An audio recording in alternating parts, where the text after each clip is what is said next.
In this video, we'll show you how to rip cut using Halo. I will bring my torch down to my start point. Using my slider, I can slow down the rapid rate. With my torch sitting at the beginning of the cut, we'll go to rip, go to, set start. And now I'll travel my torch down my piece.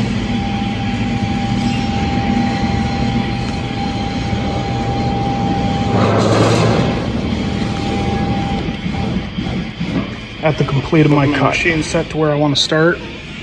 I'll rip a point.